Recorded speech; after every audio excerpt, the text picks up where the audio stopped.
大家好，我是彩虹。糯米粉这样做实在让人无法抗拒，热吃软糯，凉吃筋道，酥香可口，百吃不厌，千万不要错过哦！先在碗里加入3颗酵母，20克白糖，300克35度左右的温水，搅拌至酵母融化，再加入260克糯米粉，70克玉米粉，搅拌均匀。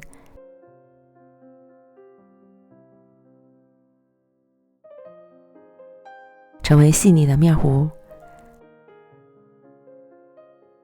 盖好保鲜膜，室温28度，醒发1小时左右。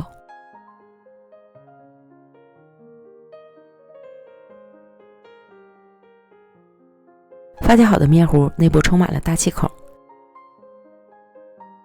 接着可以按照个人口味加入适量蜜红豆或是果干，搅拌均匀。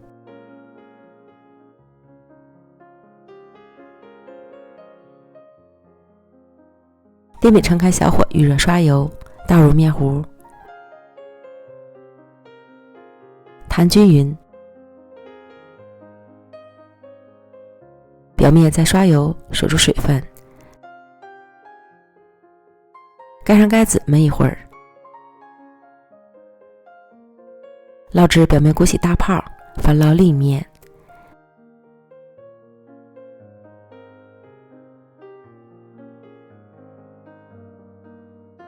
另一面捞至金黄，再翻捞一次，期间可以再刷一次油，这样表皮会更加的酥脆。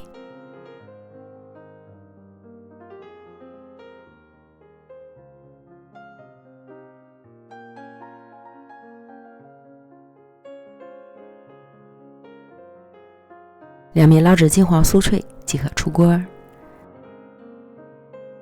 最后切成小块就可以开吃了。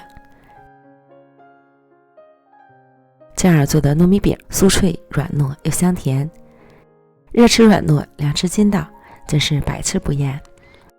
如果你也喜欢，就安排起来吧。美食天天更新，咱们明天见，拜拜。